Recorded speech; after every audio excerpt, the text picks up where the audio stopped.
11वी राज्यशास्त्र धडा पहिला राज्य भाग तिसरा। या तिसऱ्या भागामध्ये आपण राज्य व्याख्या आणि राज्याचे घटक या संदर्भात पाहणार आहोत। म्हणजे राज्याची व्याख्या, राज्याचे घटक, राज्याच्या घटकामध्ये सार्वभौमत्व, भूप्रदेश, शासन आणि लोकसंख्या या संदर्भात सुद्धा माहिती पाहणार आहोत। सुरुवातीला आहे प्रस्तावना। भारताच्या संविधानाच्या सरनाम्यात, सरनामा म्हणजे याला आपण प्रिअम्बल म्हणतो, सार्वभौम सॉव्हरीन, लोकशाही डेमोक्रेसी, प्रजासत्ताक रिपब्लिक असे शब्दप्रयोग आहेत। येथे सार्वभौमत्व म्हणजे राष्ट्राला स्वतंत्रपणे निर्णय घेण्याचा अधिकार आहे, हे अभिप्रेत आहे। म्हणजेच हे राष्ट्र कोणत्याही इतर राष्ट्रांवर निर्णय घेण्याबाबत अवलंबून नाही। हे राष्ट्र स्वतःचे निर्णय स्वतंत्रपणे घेऊ शकते, तसेच त्याला आपले कायदे करण्याचा आणि राज्य करण्याचा अधिकार आहे। जेव्हा एखादे राष्ट्र सार्वभौम होण्याची इच्छा दर्शवते तेव्हा ते स्वयंनिर्णयाच्या हक्काची मागणी करत असते। म्हणजे या ठिकाणी राष्ट्र म्हणजे एकात्म पावलेला जो समाज आहे, समूह आहे, तो सार्वभौम होण्याची इच्छा, सार्वभौम म्हणजे स्वतंत्र, सर्वश्रेष्ठ, स्वतःचे निर्णय स्वतः घेण्याबद्दलचा निर्णय। आणि मग आपण कोणत्या भूप्रदेशात राहायचं, कोणत्या राज्यात राहायचं या संदर्भातच्या निर्णयाबद्दलच्या हक्काची मागणी हा समाज करत असतो। राजकीय स्वयंनिर्णयाच्या हक्काचा आग्रह हा एखाद्या राष्ट्राला राज्याच्या दिशेने घेऊन जातो। म्हणून सामूहिक एकात्म पावलेला समाज जेव्हा स्वतंत्र भौगोलिक भूप्रदेश स्वतःचा पाहिजे आणि स्वतंत्र राज्य पाहिजे अशा दिशेने वाटचाल करू लागतो, म्हणजे त्या राज्याच्या दिशेने तो जात असतो। एखादे राष्ट्र राज्य केव्हा होते?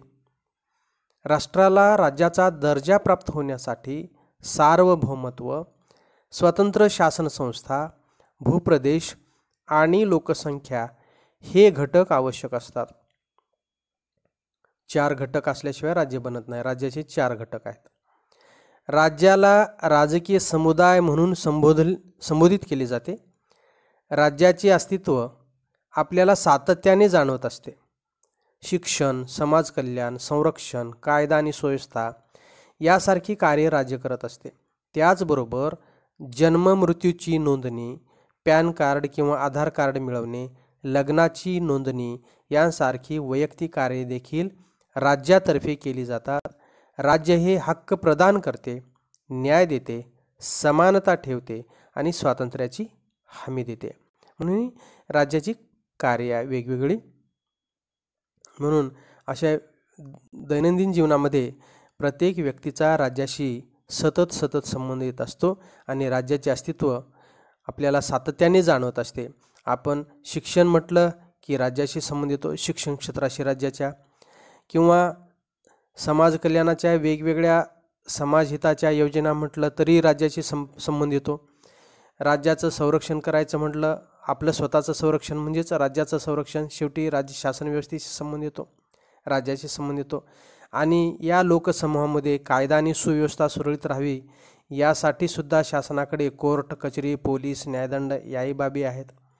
त्याचबरोबर जन्ममृत्यूची नोंदणी आपल्याला राज्याच्या वेगवेगळ्या विभागामध्ये करावी लागत असते। पॅन कार्ड किंवा आधार कार्ड मिळवणे, लग्नाची नोंद, या सर्व जे काही ऑफिसेस किंवा कार्यालय आहेत ते राज्याच्या संदर्भात आहेत। आणि म्हणून राज्याचं अस्तित्व आपल्याला दैनंदिन जीवनामध्ये वेगवेगळी जाणवत असतं। म्हणून राज्यच या राज्यातल्या लोकांना त्यांच्या व्यक्तिमत्व विकासासाठी हक्क प्रदान करते आणि त्या हक्काचं संरक्षण करण्याची जबाबदारी राज्यावर असते। न्याय देते, समानता ठेवते, विषमता दूर करते, दारिद्र्य दूर करते, रोजगार निर्माण करते आणि स्वातंत्र्याची हमी देखील देत असते। त्याचबरोबर राज्याच्या काही व्याख्या। नंबर 1, ॲरिस्टॉटल, राज्य परिपूर्ण आणि स्वावलंबी आयुष्य असलेल्या कुटुंबाचा आणि खेड्यांचा संघ असतो। यात आनंदी आणि प्रतिष्ठित आयुष्य असणे अपेक्षित आहे। बघा, ॲरिस्टॉटलने राज्याची व्याख्या केली आहे, राज्य परिपूर्ण आणि स्वावलंबी आयुष्य असलेल्या अशा बघा, कुटुंबाचा आणि खेड्याचा संघ कशा परिपूर्ण आणि स्वावलंबी आयुष्य असलेल्या, म्हणजे स्वावलंबी कुटुंब आणि खेड्यांच्या या ठिकाणी संकल्पना आहे. परिपूर्ण आणि स्वावलंबी आयुष्य असलेल्या कुटुंबांचा आणि खेड्यांचा संघ म्हणजे राज्य असतो. यात आनंदी आणि प्रतिष्ठित आयुष्य असणे अपेक्षित आहे.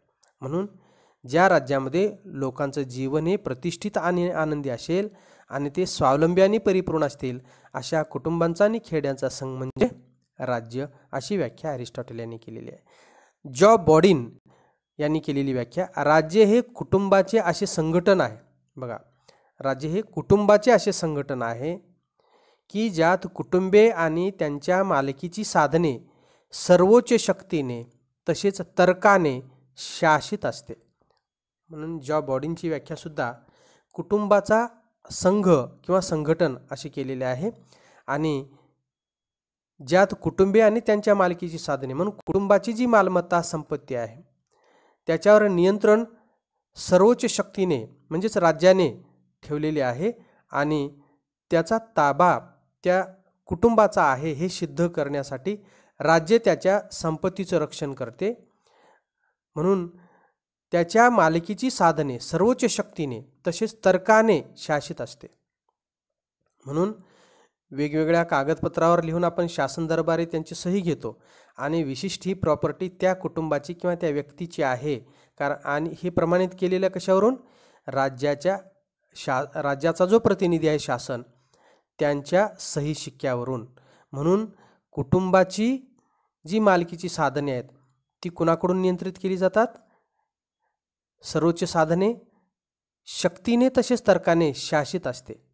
बघा, कुटुंबीय आणि त्यांच्या मालकीची साधने सर्वोच्च शक्तीने म्हणजे राज्याकडून तसेच तर्काने शासित असते.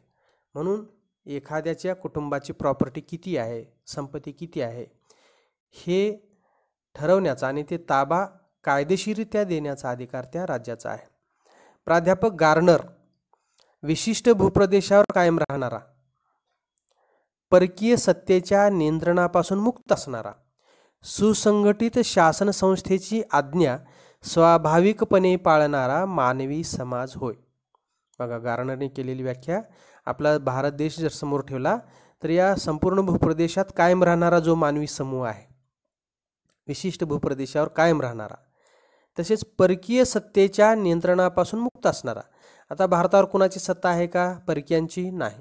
म्हणून परकीय सत्तेच्या नियंत्रणापासून मुक्त असणारा, तसेच सुसंघटित शासन संस्थेची आज्ञा म्हणजे या भूप्रदेशाचं किंवा ह्या भूप्रदेशात जे राज्य आहे, बरोबर भारत हे जे राज्य आहे या राज्याचं प्रत्यक्ष कार्य करण्याचं काम शासन व्यवस्था करते आणि त्या राज्याचा अधिकार शासन संस्थेला मिळतो आणि त्या शासनाने काढलेल्या आदेशाची आज्ञा त्या भूप्रदेशातील लोक सहज नैसर्गिक प्रवृत्तीने सहजरित्या तो मानवी समाज पाळत असतो.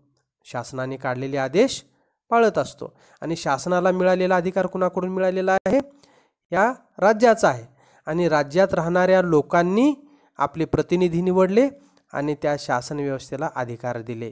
म्हणून एखादी गोष्ट राज्य करते म्हणजे ते शासनच करत असते. म्हणून नंबर 4 व्याख्या फिल्मोर यांची, या इंग्लिश कायदे पंडितांनी केलेली राज्याची व्याख्या. राज्यसंस्था म्हणजे असा लोकसमूह की जो निश्चित भूमीवर वसलेला एका राजकीय संघटनेत समान विधिनियमांनी व रूढी परंपरांनी बांधला गेलेला, शासन संस्थेच्या द्वारा आपला कारभार करून घेणारा सार्वभौम सत्ता प्राप्त झालेला असतो. बघा, या ठिकाणी सुद्धा राज्यसंस्था म्हणजे लोकसमूहच आहे. या ठिकाणी म्हणजे लोकसंख्या पाहिजे, लोकसमूह पाहिजे आणि तो लोकसमूह विशिष्ट भूप्रदेशावर वसलेला असला पाहिजे आणि एका राजकीय संघटनेत समान विधिनियमाने आणि एका राजकीय संघटनेत समान विधिनियमाने म्हणजे सर्वासाठी समान कायदे केलेला आणि समान रूढी प्रथा परंपरेने बांधलेला तो समाज शासन संस्थेच्या द्वारा आपला कारभार करून घेणारा. म्हणून राज्य प्रत्यक्ष काय करत नाही तर राज्याने जो काही प्रतिनिधी निवडला आहे शासन म्हणून, तो शासन संस्थेकडून कारभार करून घेतो तो राज्य. म्हणून शासन संस्थेच्या द्वारा आपला कारभार करून घेणारा, सार्वभौम सत्ता प्राप्त असलेला म्हणजे सर्वश्रेष्ठ, स्वतःचे निर्णय स्वतः घेणारा, परक्याच्या दबावाखाली न राहणारा, निर्णयाच्या बद्दल दुसऱ्याची मतं न जाणणारा किंवा न मानणारा, कुणाच्याही दबावाखाली न राहता स्वतंत्रपणे निर्णय घेणारा, असा सार्वभौम निश्चित भूमीवर असलेला लोकसमूह एका राजकीय संघटनेत समान विधी नियमांनी व रूढी परंपरांनी बांधलेला आणि शासन संस्थेच्या द्वारा आपला कारभार करून घेणारा. म्हणून भारत हे राज्य आहे आणि हे राज्य शासनाकडून काम करून घेतं. शासन म्हणजे या राज्यात राहणाऱ्या लोकांनी लोकप्रतिनिधी निवडून त्यांच्या हातात कारभार दिलेला आहे. म्हणजे शासन हे राज्याचा प्रतिनिधी आहे. म्हणून शासन नेहमी बदलत असतं आणि ते बदलण्याचा अधिकार त्या राज्यामध्ये असलेल्या लोकांच्या हातात आहे. म्हणून शासन संस्था नेहमी बदलत असते, शासन संस्थेवर असणारे लोक, परंतु राज्य हे कायम असते. म्हणून राज्य कुणाकडून काम करून घेते? शासन संस्थेकडून. आणि म्हणून ती शासन संस्था कशी आहे? सार्वभौम आहे. कारण सार्वभौम राज्याचा सार्वभौम अधिकार शासनाला प्राप्त झालेला आहे आणि सार्वभौम सत्ता प्राप्त झालेला असतो. म्हणून सर्वश्रेष्ठ सत्ता जी आहे ती राज्याकडे असते आणि राज्य ती सत्ता वापरण्यासाठी शासनाकडे देत असते. शासन व्यवस्थेने जर ती योग्य तिचा वापर केला तर ते पुढे टिकून राहते, अन्यथा त्यात बदल करण्याचा अधिकार, शासन संस्थेमध्ये गेलेल्या लोकांना बदलण्याचा अधिकार त्या राज्यातील लोकांना असतो. Number 5, Woodrow Wilson. एका विशिष्ट भूप्रदेशात कायद्यासाठी सुसंघटित केलेले लोक म्हणजे राज्य होय. बघा, एका विशिष्ट भूप्रदेशात, म्हणून राज्यासाठी भूप्रदेश पाहिजे, लोकसंख्या पाहिजे, तो भूप्रदेश सार्वभौम किंवा सर्वश्रेष्ठ असला पाहिजे, स्वतंत्र असला पाहिजे, निर्णय घेतल्याबद्दल स्वतंत्र असला पाहिजे आणि त्याचं शासन असलं पाहिजे. म्हणून राज्यासाठी भूप्रदेश, लोकसंख्या, शासन आणि सार्वभौमत्व हे 4 घटक अपेक्षित आहेत. प्रत्येक व्याख्येमध्ये आपल्याला लक्षात येईल की सुसंघटित लोक असले पाहिजेत, लोकसंख्या, भूप्रदेश असला पाहिजे, एका विशिष्ट भूप्रदेशात कायद्यासाठी, कायद्याचं राज्य आहे तिथं, सार्वभौम, सावरीन, सुसंघटित केलेले लोक म्हणजे राज्य होय. विशिष्ट प्रदेशात विधिनियम कारभारासाठी, बघा, विशिष्ट प्रदेशात विधिनियम कारभारासाठी संघटित झालेला समाज म्हणजे राज्य होय. वुड्रो विल्सनची व्याख्या आहे विशिष्ट भूप्रदेशात, म्हणजे इथं भूप्रदेश पाहिजे, राज्याला भूप्रदेश आवश्यक आहे. म्हणून विशिष्ट भूप्रदेश, जसं भारत हे राज्य आहे तर राज्य कशावरून? तर भारताला भूमी आहे नकाशामध्ये दाखवलेली भारताच्या. विधिनियम कारभारासाठी आणि ह्या भूप्रदेशात राहणाऱ्या लोकांमध्ये शांतता, शिस्त राहावी आणि गुण्यागोविंदाने हा समाज नांदावा यासाठी त्यांना विधिनियम कारभारासाठी संघटित झालेला, का कायद्याने बांधलेला समाज, संघटित झालेला समाज म्हणजे राज्य होय. या व्याख्येतून असे स्पष्ट होते की राज्य म्हणजे मानवी समाज होय, जो विशिष्ट भूप्रदेशात वसलेला असला पाहिजे, जो राजकीयदृष्ट्या संघटित हवा. म्हणून मिळालेले राज्य टिकून ठेवण्यासाठी, भूप्रदेश जो मिळालेला आहे, मिळालेलं स्वातंत्र्य जे आहे ते टिकून ठेवण्यासाठी किंवा गुलामगिरी जर असेल तर ते गुलामगिरीतून मुक्त होण्यासाठी सुसंघटित झालेला मानवी समूह राजकीयदृष्ट्या संघटित हवा. ते संघटन कायद्यासाठी हवे, कारण कायद्यातून शिस्त, समानता, एकात्मता निर्माण होत असते आणि शिस्तीने, गुण्यागोविंदाने समाज राहत असतो. Number 6, Herald Laski.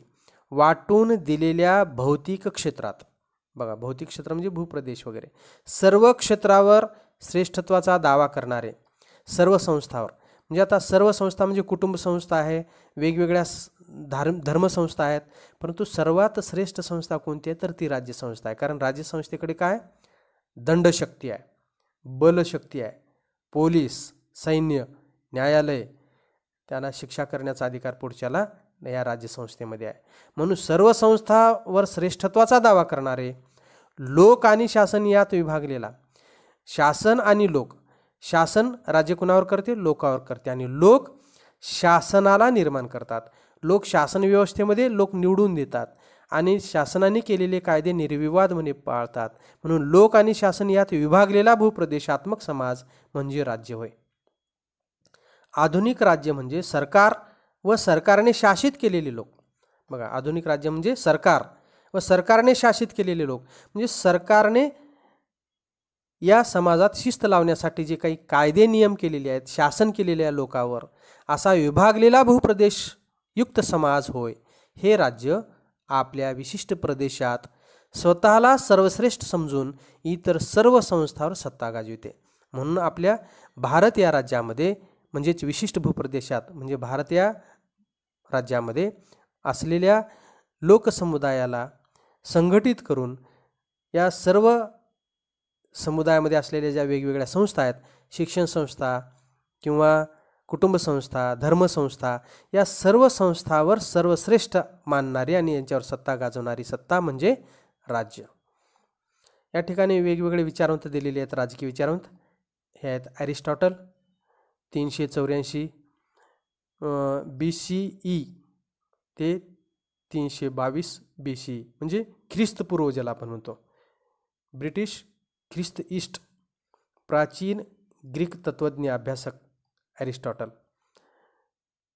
ख्रिस्तपूर्व म्हणतो आपण 384 ते 322, उलटी गिनती असते त्यांची, 384 पासून असं उलट 322.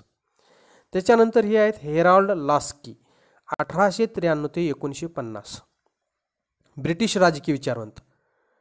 त्याच्यानंतर जॉ बॉडिन 1530 ते 1596, फ्रेंच कायदे पंडित आणि विचारवंत. आणि वुड्रो विल्सन 1856 ते 1924, अमेरिकन मुत्सद्दी आणि अभ्यासक तसेच अमेरिकेचे 28वे राष्ट्राध्यक्ष आहेत. म्हणून सुरुवातीला प्राचीन राजकीय विचारवंत हे आहेत.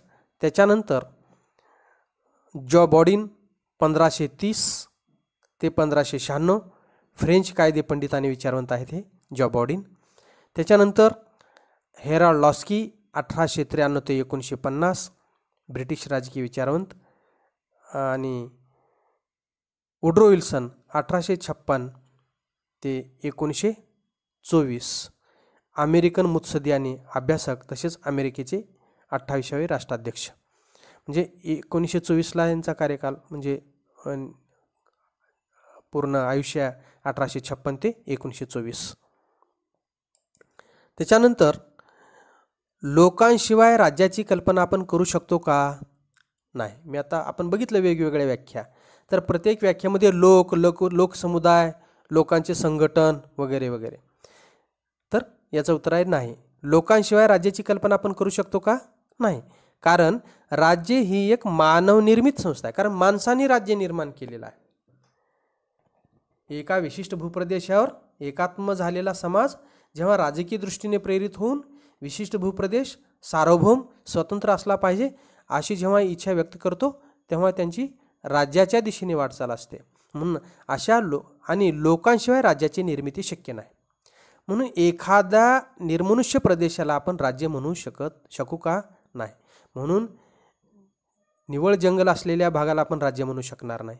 तिथं माणसांचा सहवास पाहिजे, लोकसंख्या पाहिजे. अन्यथा कुणाचं संघटन करणार आहात तुम्ही? कुणासाठी कायदे करणार आहात? कुणासाठी शासन संस्था निर्माण करणार आहात? म्हणून लोकांनी ही संपूर्ण व्यवस्था निर्माण केलेली आहे, राज्य शासन. म्हणून लोकांशिवाय राज्य निर्माण होऊ शकत नाही. कारण राज्य ही मानवनिर्मित संस्था आहे आणि लोकांशिवाय राज्याची निर्मिती शक्य नाही. म्हणून एखाद्या निर्मनुष्य प्रदेशाला म्हणजे माणूस नसलेल्या प्रदेशाला, ओसाड प्रदेशाला, केवळ निव्वळ वांझोट्या भूप्रदेशाला आपण राज्य म्हणू शकत नाही. एका ठिकाणाहून दुसऱ्या ठिकाणी फिरणाऱ्या भटक्या लोकांचे राज्य होईल का? बघा, नाही. कारण राहण्यासाठी आणि राजकीय दृष्ट्या स्वतःला संघटित करण्यासाठी लोकांना एक निश्चित भूप्रदेशाची आवश्यकता असते. उदाहरणार्थ, दुसऱ्या महायुद्धापूर्वी ज्यू वंशाचे लोक जगात सर्वत्र विखुरलेले होते. तोपर्यंत त्यांचे राज्य अस्तित्वात नव्हते. जेव्हा त्यांना पॅलेस्टाईनचा भूप्रदेश मिळाला तेव्हा इस्रायल या राज्याची निर्मिती झाली. म्हणून निवळ एका ठिकाणाहून दुसऱ्या ठिकाणी फिरणाऱ्या भटक्या टोळ्यांना राज्य म्हणता येणार नाही. कारण राज्य निर्माण होण्यासाठी त्या लोकसमुदायाला निश्चित असा कायमस्वरूपी भूप्रदेश पाहिजे. अन्यथा ते कोणत्या भूप्रदेशात राजकीयदृष्ट्या स्वतःला संघटित करतील? हा भूप्रदेश आपला आहे म्हणून तो समुदाय संघटित एका विशिष्ट भूप्रदेशामध्ये होण्यासाठी त्यांना भूमीची गरज आहे. म्हणून निश्चित भूप्रदेश आवश्यक आहे त्यांना राजकीयदृष्ट्या संघटित होण्यासाठी. परंतु तो जर समाज एका देशातून दुसऱ्या देशात, एका भूभागावरून दुसऱ्या भूभागावर, एका प्रदेशातून दुसऱ्या प्रदेशात जर भटकत असेल तर त्याला निश्चित भूप्रदेश जर कायमस्वरूपी नसेल तर त्यांना संघटित होण्यासाठी, राजकीयदृष्ट्या संघटित होण्यासाठी निश्चित भूप्रदेशाची गरज असते. म्हणून अशा ज्यू लोकांना 1948ला पॅलेस्टाईन हा भूप्रदेश मिळाला, पॅलेस्टाईनचा भूप्रदेश मिळाला आणि तिथे इस्रायली या राज्याची निर्मिती झाली. अन्यथा हे ज्यू वंशाचे लोक जगात विखुरलेलेच होते. हे विखुरलेले लोक, त्यांच्या मनामध्ये जगातल्या जीवबद्दल आत्मीयता होती, अस्मिता होती, प्रेम होते आणि संघटित होऊन त्यांनी विशिष्ट भूप्रदेश मिळवला आणि ते राज्य निर्माण झाले. त्याच्यानंतर आहे एका भूप्रदेशावर राहणाऱ्या आणि कोणतेही कायदे व नियम न पाळणाऱ्या जनसमुदायाचे राज्य होऊ शकेल का? बघा, आता उदाहरणार्थ आपण आपला भारत समोर ठेवू. भारत हे राज्य आहे आणि या भूप्रदेशामध्ये वेगवेगळ्या धर्माचे, वंशाचे लोक एकात्मतेने राहत असतात, एकजुटीने राहत असतात. परंतु हे जर कोणीच कुणाचं ऐकत नसतील, कायद्याचं पालन करत नसतील, नियमाचं पालन करत नसतील, ते राज्य होऊ शकेल का? नाही. कारण राज्य होण्यासाठी तो विशिष्ट त्या राज्यसंस्थेकडून शासित केलेला लोकसमुदाय पाहिजे. म्हणून राज्याचं जे शासन आहे प्रतिनिधी म्हणून, त्या शासनाने या लोकांना शिस्त लावण्यासाठी कायद्याने नियम केले पाहिजेत आणि ते नियम पाळण्यासाठी त्यांना बंधनकारक केलं पाहिजे.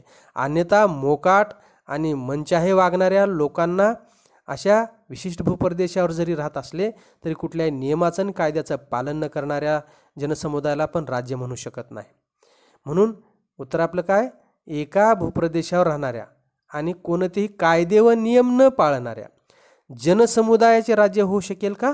तर उत्तर आहे नाही. कारण लोकांचा समुदाय चांगल्या पद्धतीने संघटित होण्यासाठी, बघा, लोकांचा समुदाय चांगल्या पद्धतीने संघटित होण्यासाठी म्हणजे या ठिकाणी दुर्बलांना सुद्धा जीवन जगण्याचा अधिकार आहे, त्याला सुद्धा सन्मानानं जगता आलं पाहिजे प्रत्येक व्यक्तीला, समुदायाला.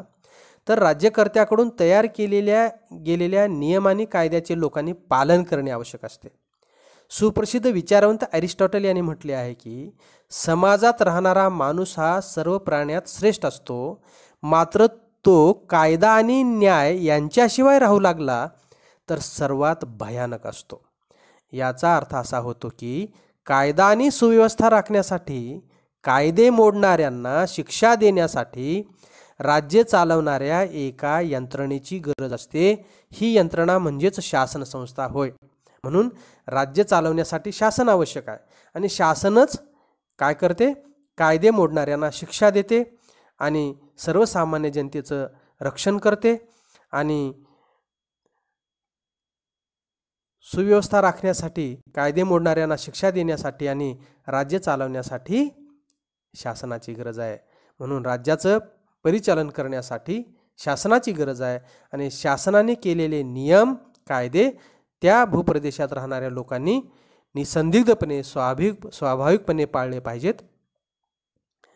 स्वतःचे कर्तव्य बजावत असताना जिला अंतर्गत आणि बाह्य आव्हानांना तोंड द्यावे लागते, अशा राज्य चालवणाऱ्या यंत्रणेची आपण कल्पना करू शकतो का? तर नाही. कारण त्यासाठी सार्वभौमत्वाची गरज आहे. हे अंतर्गत व बाह्य मर्यादांपासून मुक्त असते. म्हणून देशाची जी सत्ता आहे ती देशातल्या कोणत्याही एखाद्या गटाकडून नियंत्रित केली जाऊ शकत नाही.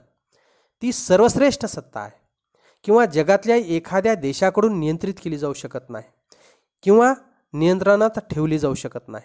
म्हणून परक्याकडून वेगवेगळी आव्हानं आणि देशातील लोकांनी निर्माण केलेली त्या व्यवस्थेसमोरची आव्हानं, अशा स्वरूपाची जर अंतर्गत आणि बहिर्गत आव्हानं जर त्या सत्तेच्या समोर असतील, त्या राज्याच्या समोर असतील, तर अशा स्वरूपाच्या व्यवस्थेला आपण राज्य म्हणू शकत नाही. कारण राज्य ही सर्वश्रेष्ठ सार्वभौम व्यवस्था आहे. ती अंतर्गत सर्व लोकांवर सुद्धा निरंकुश सत्ता गाजवते आणि आंतरराष्ट्रीय पातळीवर सुद्धा स्वतंत्र आणि निरंकुशपणे, स्वतंत्रपणे निर्णय घेऊ शकते. म्हणून आंतरराष्ट्रीय पातळीवर निर्णय घ्यायचे असतील तर ते स्वतंत्र आहे, सार्वभौम आहे, सर्वश्रेष्ठ आहे आणि अंतर्गत कारभार चालवत असताना सुद्धा ती निरंकुश आहे, सार्वभौम आहे, स्वतंत्र आहे. तिला कोणीही नियंत्रणात ठेवू शकत नाही. म्हणून स्वतःचे कर्तव्य बजावत असताना जिला अंतर्गत आणि बाह्य आव्हानांना तोंड द्यावे लागते, अशा राज्य चालवणाऱ्या यंत्रणेची आपण कल्पना करू शकतो का? तर उत्तर आहे नाही. कारण बाह्य आव्हानं आणि अंतर्गत आव्हानं असतील तर ती अनियंत्रित आणि सार्वभौम सत्ता होऊ शकत नाही.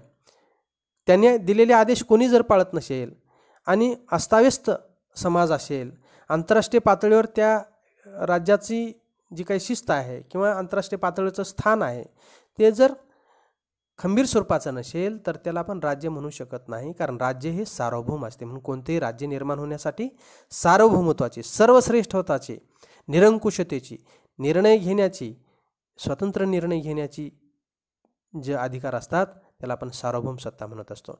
म्हणून देश स्वतंत्र होईपर्यंत आपण निर्णय घेऊ शकत नव्हतो इथे, म्हणून आपण सार्वभौम नव्हतो. इंग्रजच आपल्याबद्दलचे निर्णय घेत होते. आपण सार्वभौम नव्हतो. भूप्रदेश तोच आहे, आपण पूर्वी होतो तेच आपण लोक आहोत. पण या ठिकाणची शासन व्यवस्था कोणाची होती? इंग्रजांची होती. म्हणून 1947 पर्यंत आपण परकीयांच्या नियंत्रणात होतो.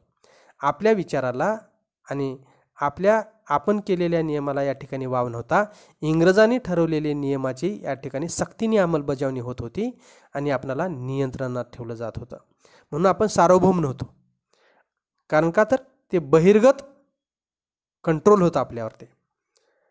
म्हणून अंतर्गतरित्या जरी आपण एकजूट असली तरी इंग्रजांना आपण त्या सत्तेला विरोध करत होतो. त्याच्यानंतर राज्याचे घटक 4 घटक आहेत. पहिला आहे सार्वभौमत्व, सॉव्हरेनिटी.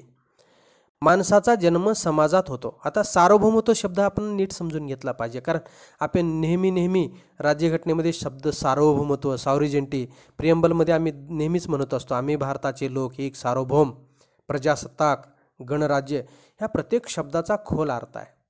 म्हणून सार्वभौमत्व राज्यशास्त्राचा एक अभ्यासक म्हणून एक वेगळा विचार आणि वेगळा अभ्यास आपला असला पाहिजे. माणसाचा जन्म समाजात होतो, त्याचा अनेक संस्थाशी संबंध येतो. प्रत्येकाचा संबंध मुख्यतः कुटुंब संस्था, शिक्षण संस्था, धर्मसंस्था, शासन संस्था इत्यादी संस्थांशी येतो. या सर्व सामाजिक संस्था आहेत. त्या अधिकाराच्या दृष्टीने सारख्याच आहेत का? त्यांच्यात काही फरक नाही का? राज्यसंस्था इतर संस्थांपेक्षा निराळी आहे, ही संस्था इतरांपेक्षा अधिक श्रेष्ठ आहे. याचे कारण राज्यसंस्थेजवळ सार्वभौमत्व गुण आहे. सार्वभौमत्व म्हणजे सर्वश्रेष्ठ. या सर्व संस्थांमध्ये शासन संस्था किंवा राज्यसंस्था जी आहे ती सर्वश्रेष्ठ आहे. आपण कुटुंबात आईवडिलांची आज्ञा पाळतो, शाळेत मुख्याध्यापकांची आज्ञा पाळतो, धर्मसंस्थेत धर्माधिकाऱ्याची आज्ञा पाळतो व राज्यसंस्थेत सरकारची आज्ञा पाळतो. वडिलांची, मुख्याध्यापकांची, धर्माधिकाऱ्यांची आज्ञा आणि सरकारची आज्ञा यांच्यात फरक आहे. तो फरक राज्याजवळच्या अधिकारातून निर्माण होतो. म्हणून शासन संस्थेला जो आज्ञा देण्याचा अधिकार आहे तो कुणाकडून मिळालेला आहे? राज्याजवळच्या अधिकाराकडून मिळालेला आहे. म्हणून धर्माधिकाऱ्याची आज्ञा जे असेल किंवा कुटुंब प्रमुखाची आज्ञा असेल याच्यात शिक्षा होत नाही आज्ञा पालन केलं नाही म्हणून.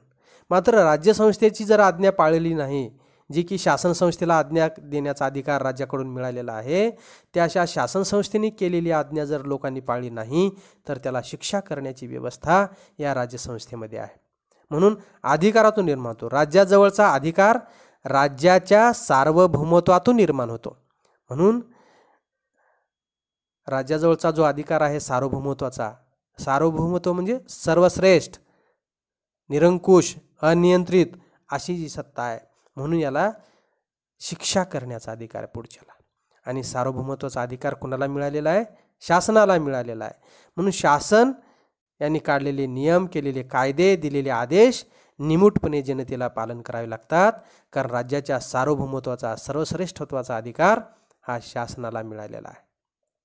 म्हणून सार्वभौमत्व हे इंग्रजीतील सॉव्हरेनिटी या शब्दाचे भाषांतर आहे व हा शब्द लॅटिन भाषेतील सुपर्नस शब्दापासून बनला आहे. याचा अर्थ सर्वश्रेष्ठ असा होतो. याचा अर्थ सार्वभौमत्व म्हणजे सर्वश्रेष्ठत्व असे ढोबळमानाने म्हणता येईल. म्हणून भारत हा सर्वश्रेष्ठ आहे.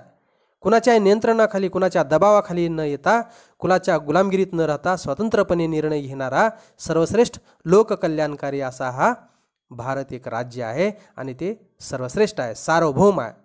अनियंत्रित सत्ता आहे त्याच्याकडे. परकीयांच्या नियंत्रणाखाली तो राहू शकत नाही. परकीयांच्या धोरणानुसार तो आपले स्वतःचे निर्णय घेऊ शकत नाही. तर स्वतःचे निर्णय स्वतःच्या सदसद विवेक बुद्धीने घेणारा म्हणजेच सार्वभौम. कधी कधी सार्वभौमत्व हा स्वातंत्र्य या शब्दाऐवजी देखील वापरला जातो. सार्वभौमत्व हा कायद्याच्या चौकटीतील शब्द आहे, तर स्वातंत्र्य या शब्दाचे स्वरूप राजकीय आहे. जसं की स्वातंत्र्य मिळालं म्हणतात आपणाला राजकीय स्वातंत्र्य मिळतं. 15 ऑगस्ट 1947 हे स्वातंत्र्य झालं. आणि सार्वभौमत्व 15 ऑगस्ट 1947ला स्वतंत्र झाला राजकीयदृष्ट्या, आणि कायद्यामध्ये त्याची तरतूद करण्यात आली भारताच्या राज्यघटनेत 26 जानेवारी 1950ला.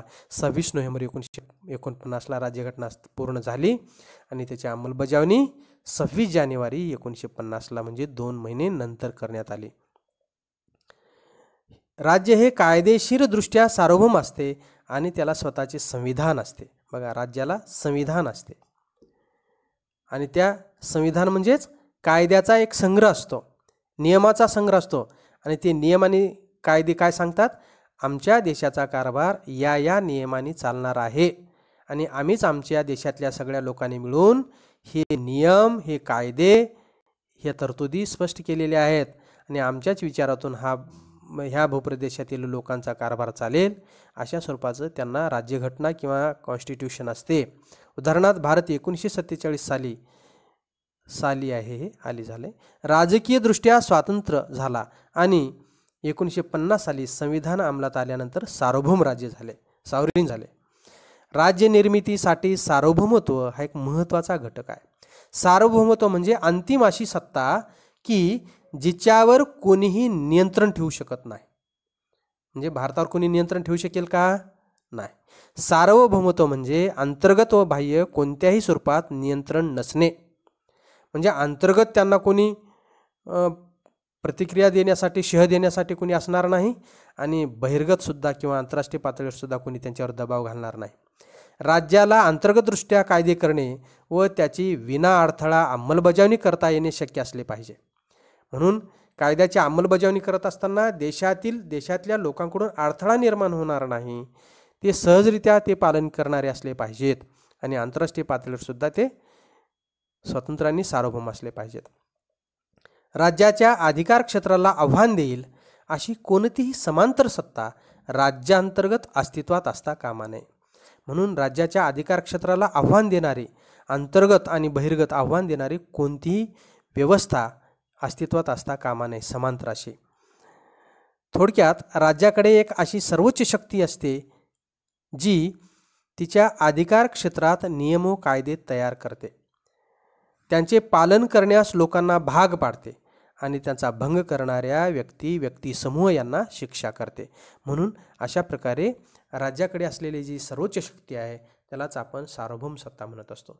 एक छोटंसं उदाहरण जर म्हटलं तर कुटुंबामध्ये आपला कुटुंब प्रमुख असतो आणि कुटुंब प्रमुखाने दिलेले आदेश आपण घरातले सगळेजण पाळत असतो.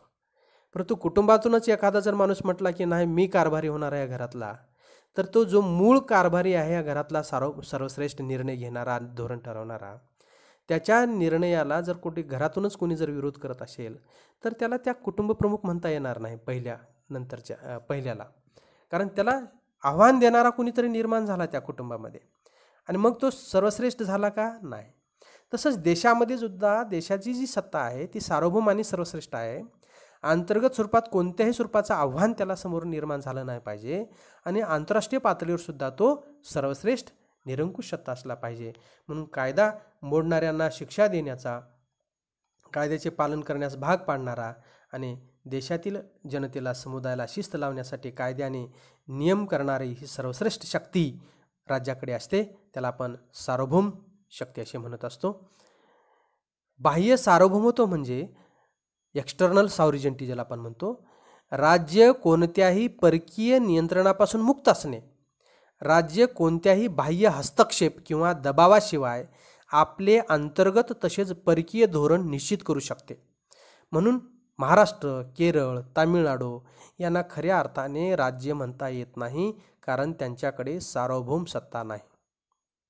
म्हणून भारत हे सार्वभौम आहे, कारण अमेरिकेची घातलेले दबाव किंवा रशियाने घातलेला दबाव ते मानणार नाही किंवा अंतर्गत कोणीही त्याला शह देऊ शकणार नाही. अशा स्वरूपाची परकीय धोरण, आंतरराष्ट्रीय पातळीवर आमचे कोण मित्र असावेत, आम्ही आमचा व्यापार कोणत्या देशासोबत किती करावा हे ठरवण्याचा अधिकार आम्हाला आहे. म्हणून आमची सार्वभौम सत्ता कशी आहे? बाह्य सार्वभौमत्व म्हणजे राज्य कोणत्याही परकीय नियंत्रणापासून मुक्त असणे, राज्य कोणत्याही बाह्य हस्तक्षेप किंवा दबावाशिवाय आपले अंतर्गत तसेच परकीय धोरण निश्चित करू शकते. म्हणून महाराष्ट्र, केरळ, तामिळनाडू यांना खऱ्या अर्थाने राज्य म्हणता येणार नाही, कारण त्यांच्याकडे सार्वभौम सत्ता नाही. कारण तामिळनाडूने दिलेले आदेश संपूर्ण भारत राज्य मानत असतं का? नाही. म्हणून हे आहेत घटक राज्य. कारण राज्याचा अधिकार देशातल्या सर्व लोकांनी निर्विवादपणे पाळला पाहिजे आणि आंतरराष्ट्रीय पातळीवर निर्णय घेण्यासाठी ते स्वतंत्र असले पाहिजे. मात्र महाराष्ट्र, केरळ, तामिळनाडू यांना खऱ्या अर्थाने राज्य म्हणता येणार नाही, कारण त्यांच्याकडे सार्वभौम सत्ता नाही, सर्वश्रेष्ठ सत्ता नाही. यांनी केलेले नियम देशातल्या सगळं घटक राज्यांनी पाळले पाहिजेत असा नियम नाही. म्हणून या घटक राज्यांनी काढलेले नियम हे सगळ्यांनी पाळले पाहिजेत असं बंधन आहे का? नाही. इतर घटक राज्यांनी पाळावेत असं बंधन आहे का? नाही. महाराष्ट्र सरकारने केलेले नियम भारतातल्या सर्व घटक राज्यासाठी बंधनकारक नाहीत. म्हणून महाराष्ट्र असेल किंवा तामिळनाडू असेल किंवा केरळ असेल हे राज्य म्हणता येणार नाहीत, कारण त्यांच्याकडे सर्वश्रेष्ठ सार्वभौम सत्ता नाही. कारण त्यांच्यावर नियंत्रण आहे भारत सरकारचं आणि त्यांच्यासाठी सुद्धा कायदे आहेत, त्यांनी त्याचं कायद्याचं पालन करावे लागतं. म्हणून भारत हे राज्य आहे. महाराष्ट्र, आंध्र, कर्नाटक हे राज्य नाहीत, कारण त्यांच्याकडे सार्वभौम सत्ता नाही, ते सर्वश्रेष्ठ नाहीत, ते घटक राज्य आहेत, सब स्टेट आहेत. India is the state and Maharashtra is the substrate of India. 1947 पूर्वी भारताकडे सार्वभौमत्व हा घटक नव्हता. बघा, 1947 पूर्वी भारताकडे सार्वभौमत्व हा घटक नव्हता, सॉव्हरेनिटी नव्हती. भारताची लोकसंख्या होती, ते सर्व लोक विशिष्ट भूप्रदेशावर राहत होते, तेथे सरकार देखील होते. परंतु कुणाचे होते? परंतु ते सरकार भारतीयांचे नव्हते, ब्रिटिशांचे. त्यांच्यावर नियंत्रण होते, त्यामुळे भारत हे राज्य नव्हते. 1947 साली भारताला स्वातंत्र्य मिळाल्यानंतर सार्वभौम सत्ता प्राप्त झाली. सर्वश्रेष्ठ सत्ता, निर्णय घेण्याची, कायदे करण्याची, धोरण ठरवण्याची, आणि भारत हे राज्य म्हणून गणले जाऊ लागले. आणि म्हणून तेव्हापासून भारत हे राज्य म्हणून गणले जाऊ लागले.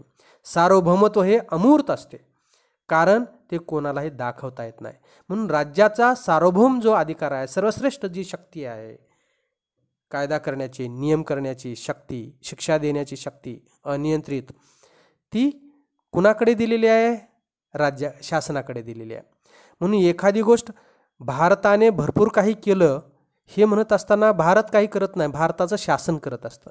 म्हणून भारताचा जो सर्वश्रेष्ठ अधिकार आहे सार्वभौमत्वाचा, तो भारतातल्या लोकांचा, तो कुणाला दिलेला आहे? शासनाला दिलेला आहे. म्हणून सर्वश्रेष्ठ जो अधिकार आहे सार्वभौमत्वाचा अधिकार, सॉव्हरीन, हे राज्याचा अधिकार अमूर्त असतो, जो दिसत नाही, इनव्हिजिबल आहे. आणि तो मूर्त स्वरूपात कुठे येतो? सरकारकडून. म्हणून सरकार एखादी गोष्ट करते म्हणजे ती खऱ्या अर्थाने राज्यच करत असते. म्हणून राज्यातील लोकांच्या इच्छा प्रत्यक्ष अंमलात आणण्याचं काम शासन करत असते. म्हणून भारताचा विकास व्हावा ही राज्याची इच्छा आहे, आणि त्या राज्याची इच्छा प्रत्यक्षात आणण्याचं काम शासन करतं. म्हणून शासन वेगवेगळ्या योजना अवलंबून भारत या राज्याचा विकास करण्याचा प्रयत्न करत असतं. म्हणून शासन हे प्रतिनिधी आहे राज्याचा, आणि सार्वभौमत्वाचा राज्याचा जो अधिकार आहे तो शासनाला मिळालेला आहे. म्हणून शासन हे मूर्त आहे, दिसणार आहे, कायदे मंडळ, कार्यकारी मंडळ, न्यायमंडळ. म्हणून सार्वभौमत्व हा राज्याचा जो अधिकार आहे, सॉव्हरेनिटी, हा इनव्हिजिबल आहे, अमूर्त आहे. तर हा अमूर्त असा अधिकार प्रत्यक्षात अंमलबजावणीत आणण्याचं काम शासन करतं.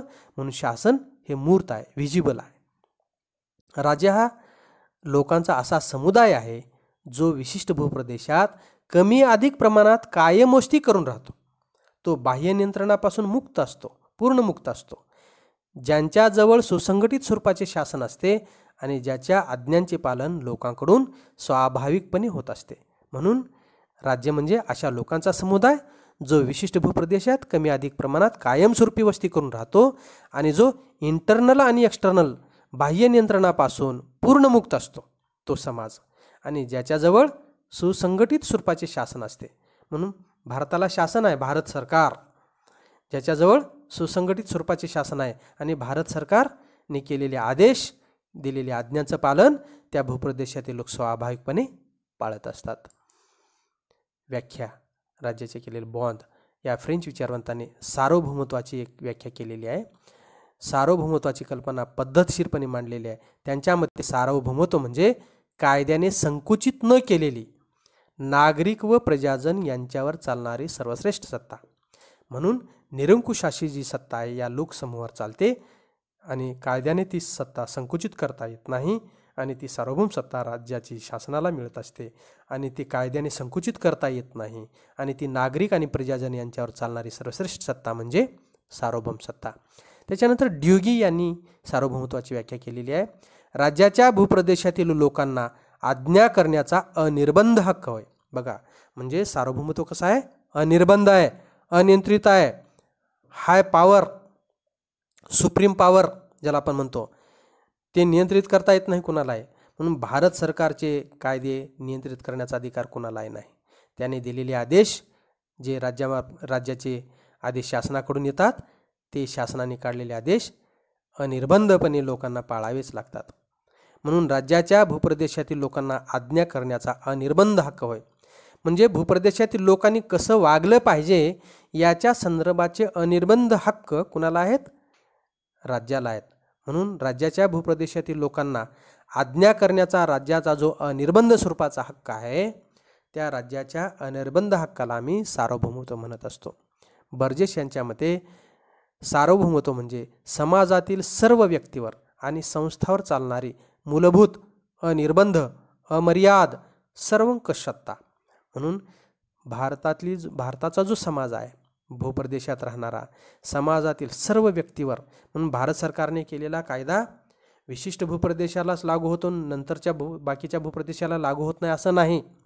म्हणून देशातल्या सर्व जाती धर्माच्या लोकांना, भूप्रदेशात राहणाऱ्या लोकांना सर्वांना समान लागू होतो. समाजातील सर्व व्यक्तीवर आणि संस्थावर, कुटुंब संस्था, धर्मसंस्था, शिक्षण संस्था या सर्व संस्थावर चालणारी मूलभूत, फंडामेंटल, अनलिमिटेड, अनिर्बंध, सर्वंकष, सुपरनस सत्ता असते. सार्वभौमत्वाची लक्षणे काय दिलेली आहेत बघा. लक्षणे म्हणजे या ठिकाणी आपल्याला दोन प्रकारच आपण ते पाहिले आहेत. अंतर्गत सर्वश्रेष्ठत्व सार्वभौमत्वाच्या लक्षणामध्ये विशिष्ट भूप्रदेशात राहणाऱ्या लोकांवर राज्याचा अधिकार चालतो. म्हणून या भूप्रदेशात राहणारे जे लोक आहेत त्या सर्वांवर राज्याचा अधिकार चालतो. राज्यात कोणत्या तरी व्यक्तीच्या किंवा व्यक्तिगटाच्या हातात हा सर्वश्रेष्ठ अधिकार असतो, म्हणजे शासनाच्या. तो राज्यातील सर्व व्यक्तींना मानावा लागतो. सर्व व्यक्तींना राज्याच्या आज्ञा पाळाव्या लागतात.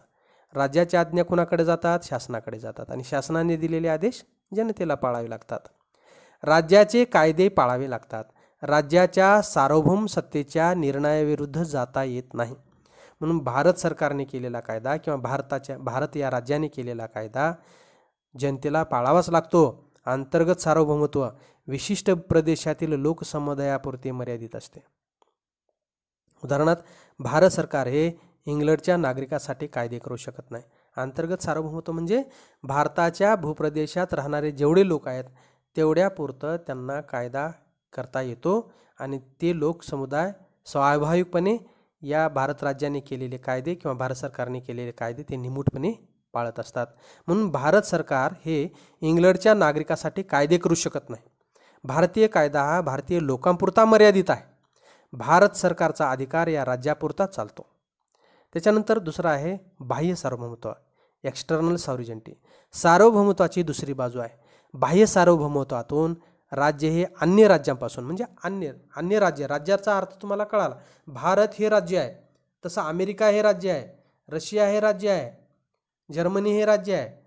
तसं इतर राज्य जे आहेत ते देश ज्याला आपण म्हणतो तुम्ही किंवा राज्य जे म्हणतो, बाह्य सार्वभौमत्वातून राज्य हे अन्य राज्यांपासून पूर्ण स्वतंत्र असल्याचे व्यक्त होते. म्हणजे बाह्य सार्वभौमत्व म्हणजे आंतरराष्ट्रीय पातळीवर आमच्यावर कुणी निर्बंध लावू शकत नाही. आंतरराष्ट्रीय पातळीवरचे जे निर्णय घ्यायचे, धोरण ठरवायचे, नियोजन करायचे ते सर्व आम्हीच आमच्या भारतातल्या लोकांमार्फत केलं जाऊ शकतं. आम्ही सुद्धा सार्वभौम आहोत, सर्वश्रेष्ठ आहोत, स्वतंत्र आहोत. निर्णय घेण्याचा आमचा अधिकार आहे, धोरण ठरवण्याचा अधिकार आमचा आहे. अशा स्वरूपाचा, म्हणून याला आपण बाह्य सार्वभौमत्व म्हणतो. सार्वभौमत्व राज्यावर दुसऱ्या राज्याचे नियंत्रण किंवा वर्चस्व असता कामा नये. सार्वभौम राज्यावर दुसऱ्या राज्याचे नियंत्रण. राज्य म्हणजे इथं लक्षात ठेवा, डोक्यातून काढून टाका. दुसरं राज्य म्हणजे महाराष्ट्र, आंध्र, कर्नाटक, ते घटक राज्य आहेत. सार्वभौम राज्यावर दुसऱ्या राज्याचे नियंत्रण म्हणजे दुसऱ्या देशाचे, पाकिस्तानचे, चीनचे, बांगलादेशाचे, श्रीलंकेचे, अमेरिकेचे, रशियाचे, असे सार्वभौम राज्यावर दुसऱ्या राज्याचे नियंत्रण किंवा वर्चस्व असता कामा नये. देशाच्या अंतर्गत कारभारात दुसऱ्या देशाने हस्तक्षेप करता कामा नये. राज्याचे अन्य देशांशी जे संबंध असतात ते ठरविण्याचा राज्याला पूर्ण अधिकार असला पाहिजे. म्हणून भारत ह्या राज्याने जगातल्या अन्य देशांशी कशा प्रकारचे संबंध ठेवावेत ते ठरवण्याचा अधिकारसुद्धा पूर्णतः भारत या राज्याला आहे. भारताने रशियाशी मैत्रीचे संबंध ठेवले तर त्या बाबतीत अमेरिकेने हस्तक्षेप करू नये. याचप्रमाणे भारताने अमेरिकेशी मैत्री केली तर त्या बाबतीत रशियाने आपणावर बंधन लादता कामा नये. अशा प्रकारचे सार्वभौमत्व राज्य परकीय बंधन झुगारून देते. म्हणून अशा प्रकारचे सार्वभौम राज्य, सॉव्हरीन स्टेट, परकीय बंधन झुगारून देते, परकीय बंधनं मानत नाही. भारत हा युनोचा सभासद आहे. युनोची काही बंधनं आहेत पण ती आपण स्वेच्छेने स्वीकारली आहेत. त्यामुळे राज्याच्या सार्वभौमत्वावर परिणाम होत नाही. म्हणून युनायटेड नेशन्स जे ऑर्गनायझेशन आहे, जे 196 देशांचं संघटन, त्या आंतरराष्ट्रीय पातळीवर शांतता आणि शिस्त निर्माण करण्यासाठी म्हणून केलेले नियम आहेत. म्हणून युनोचे जे सदस्य देश आहेत त्या युनोच्या सदस्य देशांनी एकत्रितरित्या युनोने जे नियमावली तयार केलेली आहे त्या नियमावलीतली काही बंधनं आपल्यावर जे आहेत ते आपण स्वतःने स्वेच्छेने लादून घेतलेली आहेत. कारण आंतरराष्ट्रीय किंवा जागतिक कल्याणासाठी, जागतिक हितासाठी, वैश्विक हितासाठी आंतरराष्ट्रीय पातळीवर जे नियम ठरवलेले आहेत ते नियम आपण स्वेच्छेने आंतरराष्ट्रीय पातळीवरील शिस्तीला हातभार लावण्यासाठी, शांततेला हातभार लावण्यासाठी आपण ते स्वेच्छेने स्वीकारलेले आहेत. त्यामुळे आपल्या राज्याच्या सर्वश्रेष्ठत्वावर कुठलाही परिणाम होणार नाही. आपण युनोचं ऐकतो याचा अर्थ आपण कुणाच्या तरी मांडलिक होत आहोत, कुणाच्या तरी बंधनात जात आहोत, कुणाच्या तरी नियंत्रणात जात आहोत, अशा स्वरूपाचा अर्थ होत नाही. याच्यानंतर सार्वभौमत्वाचे गुणधर्म. सार्वभौमत्वाच्या व्याख्येवरून सार्वभौमत्वाचे गुणधर्म किंवा सार्वभौमत्वाची लक्षणे स्पष्ट होतात. पहिला आहे निरंकुशता. म्हणजे सार्वभौम सत्ता कशी असते? निरंकुश असते, अनियंत्रित असते. सार्वभौम सत्ता निरंकुश असते म्हणजेच सार्वभौम सत्ता अनियंत्रित असते, अमर्याद असते. ज्या व्यक्तीच्या हाती सार्वभौम सत्ता असते त्या व्यक्तीवर दुसऱ्या कोणत्याही व्यक्तीचे नियंत्रण नसते. असे नसेल तर सार्वभौमत्व म्हणजे सर्वश्रेष्ठत्व असे सिद्ध होत नाही. निरंकुशता हा सार्वभौमत्वाचा सर्वात महत्त्वाचा गुण आहे. म्हणून आम्ही सार्वभौम आहोत म्हणत असताना काय आहे? आम्ही निरंकुश आहोत, अनियंत्रित आहोत, अमर्याद सत्ता आहे आमच्याकडे. आम्ही कुणाच्याही नियंत्रणाखाली राहत नाही, कुणाच्याही दबावाखाली राहत नाही. कायदेशीर दृष्टीने विचार केला तर सार्वभौमत्वामुळे राज्याच्या हाती अमर्याद व निरंकुश सत्ता असली तरी प्रत्यक्ष व्यवहारात मात्र राज्याच्या अधिकाराला काही प्रमाणात मर्यादा आहेत असे आपल्या लक्षात येते. अंतर्गत बाबतीत राज्य पूर्णपणे सर्वश्रेष्ठ आहे असे म्हणता येत नाही. प्रत्येक राज्याची घटना असते व त्या घटनेनुसार सरकारला राज्यकारभार करावा लागतो. म्हणजेच सरकारवर राज्यघटनेचे बंधन असते. सरकारला लोकमताचा प्रभावही लक्षात घ्यावा लागतो. बाह्य जगाच्या दृष्टीने कोणतेही राज्य पूर्ण स्वतंत्र नसते. एका राज्याला दुसऱ्या राज्यावर अवलंबून राहावे लागते. कारण कोणतेही राज्य स्वयंपूर्ण नाही. व्यापार, दळणवळण, शिक्षण, तंत्रज्ञान, संरक्षण इत्यादी अनेक क्षेत्रात राज्यांना एकमेकांची मदत घ्यावी लागते. म्हणजे आता जागतिकीकरण, खाजगीकरण आणि उदारीकरण झाल्यामुळे आज जगातला प्रत्येक देश हा कोणत्या ना कोणत्या बाबतीत दुसऱ्या राज्यावर अवलंबून आहे. जरी असलं तरी सार्वभौम सत्ता ही जेव्हा दुसऱ्या देशाकडून नियंत्रित केली जाते तेव्हा ती सार्वभौम सत्ता असत नाही. कारण कोणत्याही राज्याला राज्यघटना असते आणि त्या राज्याच्या घटनेनुसार, नियमानुसारच त्या शासनाला कारभार करावा लागतो. शेवटी शासनाला राज्याच्या घटनेचे बंधन असतंच. म्हणून राज्य शासन जे आहे ते राज्याकडून नियंत्रित केलं जात असतं, म्हणजेच राज्याच्या लोकांकडून. नंबर 2 आहे सर्व व्यापकता. म्हणून सर्व व्यापक सत्ता असते राज्याची, सार्वभौमत्वाची. राज्याच्या भूप्रदेशाच्या एका विशिष्ट भागात राज्याचा सार्वभौम अधिकार चालतो असे नाही, तो अधिकार सर्व भूप्रदेशावर चालतो. राज्याच्या भूप्रदेशातील सर्व व्यक्ती, संस्था, व्यक्तीचे गट यांच्यावर राज्याचा अधिकार असतो. प्रत्येक राज्यात इतर राज्यांचे वकील राहत असतात, त्यांच्या वकिलाती असतात.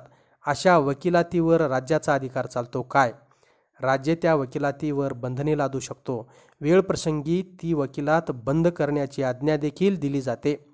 राज्याचे सार्वभौमत्व सर्वव्यापी असते. म्हणून राज्याने केलेले नियम, दिलेले आदेश हे विशिष्ट भागापुरते नाही, तर देशातल्या, राज्यातल्या सर्व संस्था, व्यक्ती, व्यक्तिगट यांच्यावर चालत असतात. त्याचबरोबर वेगवेगळ्या राज्याच्या वकिलाती आपल्या राज्यामध्ये असतात. जसे की भारतात अमेरिकेचं ऑफिस आहे, चायनाचं ऑफिस आहे, पाकिस्तानचं आहे, बांगलादेशाचं आहे, आणि तिथून पाठवलेला राजदूत असतो. आणि आपल्या देशातले सुद्धा जगातल्या वेगवेगळ्या देशामध्ये राजदूत असतात. म्हणून त्या देशाशी जर आपले संबंध बिघडले, समजा पाकिस्तानचे आपले संबंध बिघडलेले असतील, तर भारतामधलं जे पाकिस्तानचं कार्यालय आहे दिल्लीमधलं, तिथल्या वकिलातीमधील जो राजदूत आहे त्यांना आपण स्पष्टपणे आदेश देतो की तुम्ही इथून जाऊ शकता पाकिस्तानला, इथं तुम्हाला राहण्याचा अधिकार नाही, असा आमचा आदेश आहे. अशा वेळेस त्यांना ती वकिलात बंद करावी लागते. म्हणून या स्वरूपापर्यंत सुद्धा या सार्वभौम सत्तेचा अधिकार असतो. नंबर 3, अदेयत्व म्हणजे दुसऱ्याला देता येत नाही. राज्याच्या सार्वभौमत्वाचा एक गुणधर्म आहे. अदेयत्व म्हणजे जे दुसऱ्याला देता येत नाही ते होय. सार्वभौमत्व हा राज्याचा अविभाज्य गुण आहे. जर दुसऱ्याला सार्वभौमत्व दिले तर ते राज्याजवळ राहणार नाही. सार्वभौमत्वाशिवाय राज्य असू शकत नाही. राज्यात एक राजा जाऊन दुसरा राजा आला किंवा राजेशाही ऐवजी लोकशाही आली तरीही राज्यापाशी सार्वभौमत्व असते, फक्त सरकारचे स्वरूप बदललेले असते. म्हणून सरकार बदलू शकते, लोकशाही जाऊन हुकुमशाही येऊ शकते, परंतु तो भूप्रदेशात राहणारे लोक आणि त्यांचा जो सर्वश्रेष्ठ अधिकार आहे तो कायमच असतो. म्हणून राज्याजवळ सार्वभौम सत्ता असते, फक्त शासन बदलू शकते. एक राजा जाऊन दुसरा राजा येऊ शकतो किंवा राजेशाहीऐवजी लोकशाही येऊ शकते, परंतु तरीही राज्यापाशी सार्वभौमत्व असते. राज्य हे सार्वभौम आहे, कारण राज्य आणि सार्वभौमत्वाचा अतूट संबंध आहे. कारण राज्य हे सर्वश्रेष्ठ असते आणि ते शासनाला दिलेले असते. मग ते शासन लोकशाहीचे असेल किंवा हुकुमशाहीचे असेल किंवा राजेशाहीचे असेल, राज्याच्या स्वरूपाचं कोणतंही स्वरूप असेल, परंतु राज्याजवळ सार्वभौमत्व असते. शासनाचं स्वरूप कोणतंही असू शकतं. म्हणून राज्याच्या सार्वभौमत्वाचा जो अधिकार आहे तो कुणाला दिलेला आहे? प्रातिनिधिक स्वरूपात शासनाला दिलेला आहे. म्हणून शासनाचं स्वरूप बदलू शकतं, परंतु राज्याच्या स्वरूपात काही बदल होत नाही. राज्य हे आणि राज्याचं सार्वभौमत्व हे त्याच्याजवळ असतेच. त्याच्यानंतर नंबर 4 आहे चिरंतनता. कायमस्वरूपी, सतत, कायम. सार्वभौमत्व चिरंतन असते. आता भारत हे राज्य किंवा भारत हा देश कधीपासून आहे? कितीतरी लोक आले गेले या ठिकाणी. म्हणून राज्य जो आहे, भारत हे राज्य आणि त्याचा जो अधिकार आहे तो कायम आहे, चिरंतन आहे. म्हणजे सार्वभौमत्व कायमचे असते, नष्ट होत नाही. राज्य असेपर्यंत सार्वभौमत्व असते. भारत हे राज्य आहे आणि राज्य असेपर्यंत सार्वभौमत्व असते. ज्याच्याकडे सार्वभौमत्व आहे त्यालाच राज्य म्हणतो. निर्णय घेण्याचा स्वतंत्र असा अधिकार ज्याच्याकडे असतो त्यालाच आपण राज्य म्हणत असतो. म्हणून एखाद्या राजाचा मृत्यू झाला तर त्याचा गौरव करण्यासाठी सार्वभौम सम्राटाचा मृत्यू झाला असे म्हणतात. खरे तर सार्वभौमत्व राज्यात शिल्लक असते. म्हणून आदर मान सन्मान देण्यासाठी आपण म्हणतो, एका राजाचा जर मृत्यू झाला तर गौरव करण्यासाठी आपण सार्वभौम सम्राटाचा मृत्यू झाला असं म्हणतो आपण. म्हणजे या सर्वश्रेष्ठ राज्याचा जो सार्वभौम अधिकार आहे त्याच्यातील राज्य करणाऱ्या शासन व्यवस्थेतील एखाद्या राजाचा मृत्यू झाला तर आपण त्याला सन्मान करण्यासाठी सार्वभौम सम्राटाचा मृत्यू झाला असं आपण म्हणत असतो. एक राज्य दुसऱ्या राज्यात जिंकून घेते व त्यास स्वतःचे मांडलिक बनवते, तेव्हा त्या दुसऱ्या राज्याचे राज्य स्वरूपही नाहीसे होते आणि सार्वभौमत्वही नाहीसे होते. म्हणून एका राज्याने जर दुसऱ्या राज्याला जिंकून घेतलं तर त्या दुसऱ्या राज्याचं सार्वभौमत्व संपुष्टात येत असतं आणि त्याचं राज्य स्वरूपही नष्ट होतं. नंबर 5 अविभाज्यता. सार्वभौमत्व अविभाज्य असते, म्हणजे त्याचं विभाजन करता येत नाही. म्हणजे सार्वभौमत्वाचे विभाजन होत नाही. जर राज्याचे 2 तुकडे झाले तर सार्वभौमत्वाचे तुकडे होत नाहीत. अशा वेळी नवीन सार्वभौमत्व उदयास येते. उदाहरणार्थ पाकिस्तानचे 2 तुकडे झाले, एक पाकिस्तान आणि दुसरा बांगलादेश. अशा वेळी पाकिस्तान हे सार्वभौम राज्य आहे, तसा बांगलादेश हे देखील सार्वभौम राज्य आहे. कारण तेवढ्या भूप्रदेशाबद्दलचे निर्णय घेण्याचा अधिकार तेथील लोकसमुदायाला आहे. म्हणून एखाद्या देशात संघराज्य पद्धती असेल तर तेथे अनेक घटक राज्य असतात. संपूर्ण देशासाठी एक सरकार असते, प्रत्येक घटक राज्यासाठी देखील सरकार असते. उदाहरणार्थ भारतात संघराज्य पद्धती आहे, भारतासाठी भारत सरकार आहे. महाराष्ट्र या घटक राज्यासाठी महाराष्ट्र सरकार आहे. केंद्रीय सरकार आणि घटक राज्य सरकार यांच्यात अधिकाराची वाटणी केलेली आहे, परंतु अधिकाराची वाटणी म्हणजे सार्वभौमत्वाची वाटणी नव्हे. महाराष्ट्र राज्य हे सार्वभौम आहे असे म्हणता येत नाही. सार्वभौमत्व अविभाज्य असते. अधिकार दिलेले आहेत, अधिकाराची वाटणी केलेली आहे फक्त घटक राज्य आणि केंद्र सरकारामध्ये. मात्र अनियंत्रित सत्ता कोणती आहे? भारत. म्हणून भारत हे सार्वभौम आहे, महाराष्ट्र हे सार्वभौम नाही. कारण महाराष्ट्राला काही अधिकार दिलेले आहेत त्या पातळीवर कारभार चालवण्यासाठी. म्हणून महाराष्ट्राने काढलेले नियम किंवा आदेश भारताला लागू पडत नाहीत, पण भारत या राज्याने दिलेले आदेश किंवा नियम संपूर्ण घटक राज्यांना लागू पडतात. म्हणून घटक राज्य हे सार्वभौम नसतात. फक्त अधिकाराची वाटणी केली म्हणजे सार्वभौमत्वाची वाटणी होत नाही. त्याच्यानंतर 6वा आहे एकमेवा द्वितीयता. म्हणजे सार्वभौमत्वाचा आणखी एक गुण म्हणजे एकमेवा द्वितीयता होय. त्याच्यासारखा दुसरा कोणीच असत नाही. तो म्हणजे तोच. एका राज्यात एकाच केंद्रात सार्वभौमत्व असते. बघा, भारत म्हटलं की भारताचं केंद्र सरकार. तशी सत्ता पॅरलल किंवा समांतर दुसरी कोणतीच नसते या देशामध्ये. म्हणून एका राज्यात एकाच केंद्रात सार्वभौमत्व असते. म्हणून भारत सरकार म्हटलं की आपल्यासमोर भारताची राजधानी, तिथला पंतप्रधान, भारताचा राष्ट्रपती, उपराष्ट्रपती, पंतप्रधान हे दिसतात आपल्याला. आणि भारताच्या नकाशामध्ये या भौगोलिक प्रदेशावर एकात्म राहणारा समुदायाने राहणारा हा लोकसमूह दिसतो. आणि त्यांनी दिलेले आदेश केंद्र सरकारने देशातले लोक निमूटपणे पालन करत असतात. म्हणून एकमेवा द्वितीयता हे अजय सर्वश्रेष्ठ अधिकाराचं केंद्र फक्त एकच असतं एका राज्यामध्ये, दुसरं कोणतंच नसतं. म्हणून एका राज्यात एकाच केंद्रात सार्वभौमत्व असतं. दुसरा पंतप्रधान या देशात पॅरलल बरोबर त्या बरोबरीने नसतो. दुसरा राष्ट्रपती नसतो त्याच वेळेस त्याच्याबरोबर. म्हणून भारतामध्ये एकच पंतप्रधान, एक राष्ट्रपती, एक उपराष्ट्रपती अशा स्वरूपाची व्यवस्था. म्हणून कोणत्याही सार्वभौम राज्यामध्ये एकाच केंद्रात सर्वश्रेष्ठ अधिकार एकवटलेला असतो. ते केंद्र अधिकाराच्या बाबतीत दुय्यम किंवा द्वितीय नसते. इंग्लंडमध्ये कायदेशीर दृष्टीने संसद सार्वभौम आहे, सर्वश्रेष्ठ आहे. संसद आज्ञा करू शकते, संसदेला कोणीही आज्ञा करू शकत नाही. असे नसेल तर संसद सर्वश्रेष्ठ ठरणार नाही. संसदेसारखी किंवा संसदेपेक्षा श्रेष्ठ अशी दुसरी सत्ता नाही. म्हणून भारताची संसद सुद्धा सार्वभौम आहे म्हणतो. कारण आपण सार्वभौम राज्याचा सर्वश्रेष्ठ अधिकार शासनाला मिळालेला आहे. आणि शासन एका केंद्रात केंद्र सरकारमध्ये एकाच ठिकाणी असते. अशा प्रकारचे हे वेगवेगळी वैशिष्ट्ये सार्वभौमत्वाची आहेत. म्हणून सार्वभौम शब्दाला फार मोठी किंमत आणि फार मोठा अर्थ आहे. त्याच्यानंतर दुसरा आहे शासन संस्था किंवा सरकार. सरकार हा राज्याचा एक घटक आहे. राज्याची उद्दिष्टे प्रत्यक्षात यावीत म्हणून सरकारी यंत्रणा असते. राज्याचा अधिकार सरकारमधून व्यक्त होतो, म्हणजे राज्याचा अधिकार सरकार वापरत असते. सरकार म्हणजे राज्याचे मूर्त स्वरूप असे सुद्धा म्हणता येईल. म्हणजेच राज्याची इच्छा प्रत्यक्ष अंमलात आणण्याचं काम किंवा राज्याची इच्छा मूर्त स्वरूपात विजिबल स्वरूपात आणण्याचं काम, वेगवेगळे धोरण नियोजन करण्याचं काम करते असते. व्याख्या प्राध्यापक गार्नर यांच्या मते ज्या संस्थेमार्फत राज्याच्या इच्छेला मूर्त स्वरूप मिळते व ती इच्छा कार्यवाही होते त्या संस्थेला सरकार असे म्हणतात, गव्हर्नमेंट.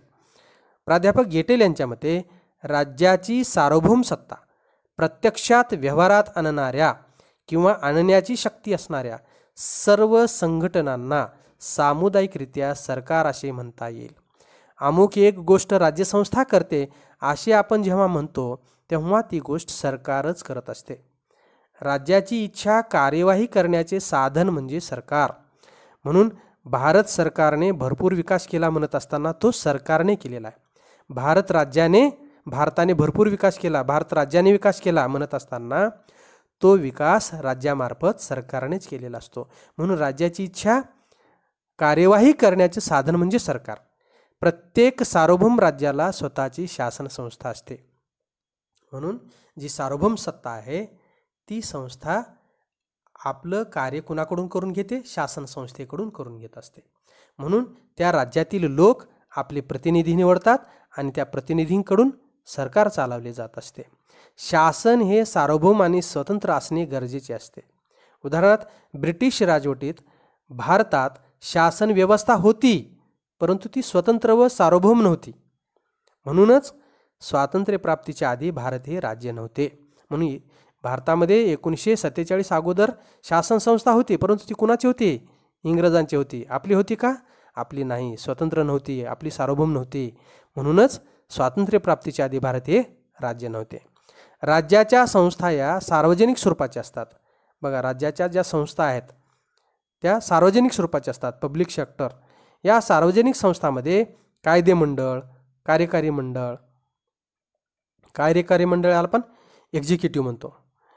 कायदे मंडळ, लेजिस्लेटिव्ह आणि ज्युडिशियल न्यायमंडळ हे 3 मुख्य अंग आहेत. आणि प्रत्यक्षात शासनाचे ध्येय धोरण प्रत्यक्ष अंमलबजावणी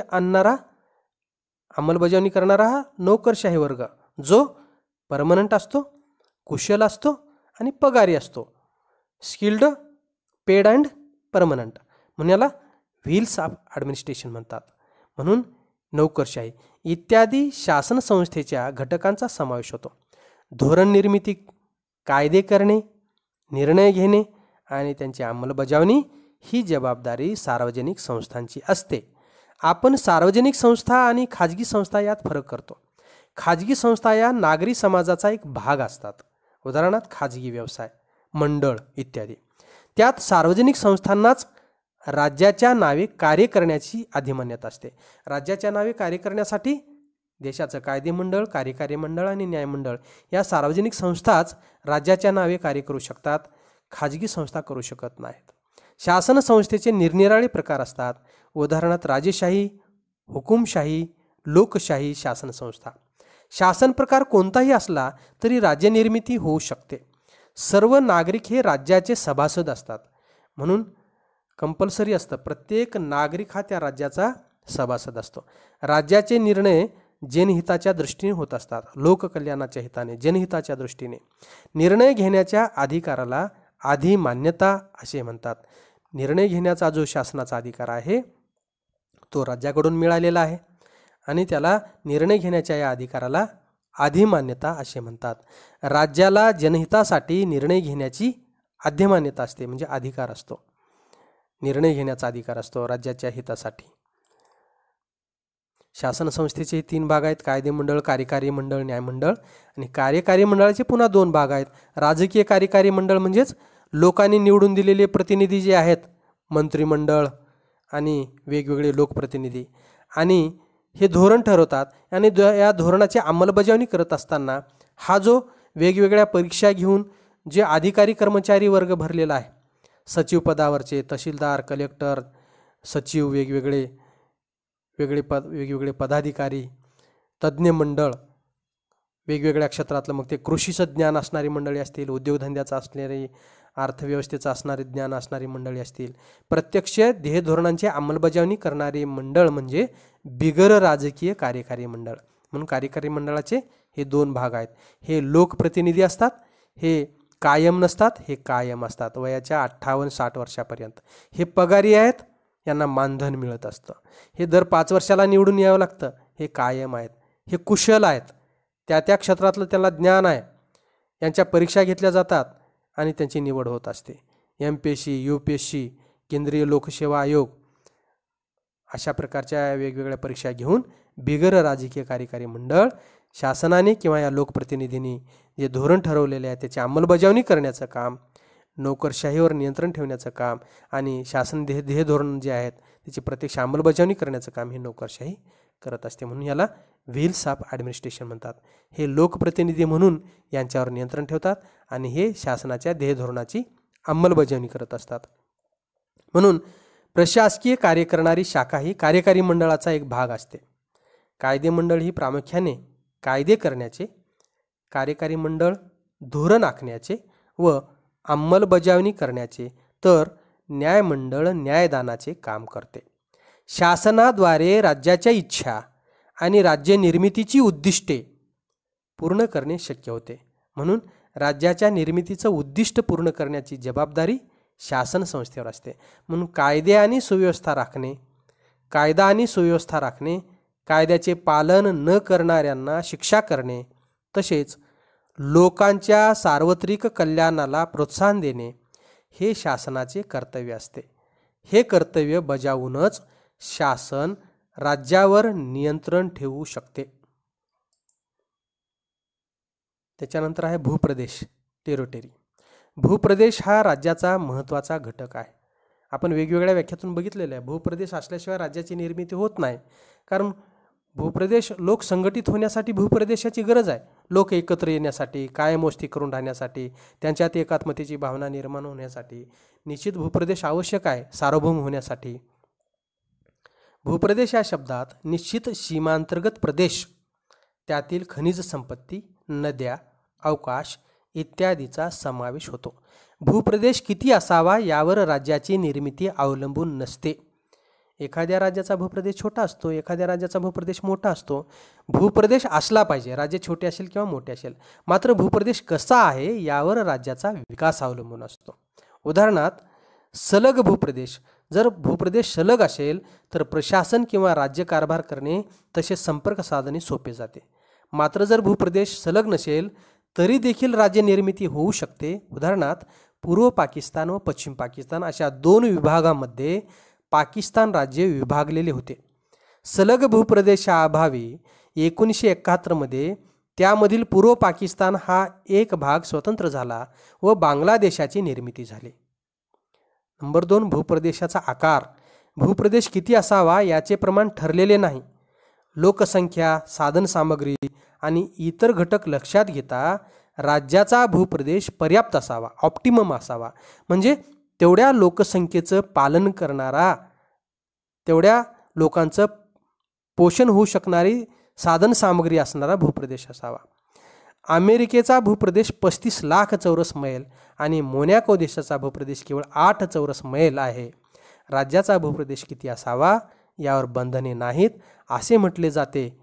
जर आकाराने राज्य छोटे असेल तर ते सुरक्षित नसते, त्यावर सहज आक्रमण होऊ शकते. याउलट भूप्रदेश जर मोठा असेल तर तेथे नैसर्गिक साधनसंपत्ती जास्त असू शकते व सहज आक्रमण होण्याची शक्यता कमी असते. तिसरा मुद्दा, सुरक्षित सीमारेषा.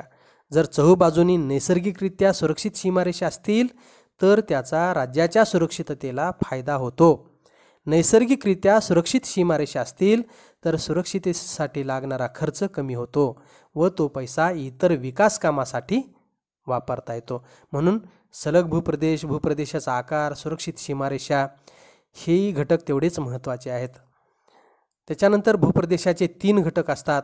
पहिला आहे राष्ट्रीय सीमांतर्गत असलेली प्रत्यक्ष भूमी, जी भारताच्या नकाशात दाखवलेली आहे.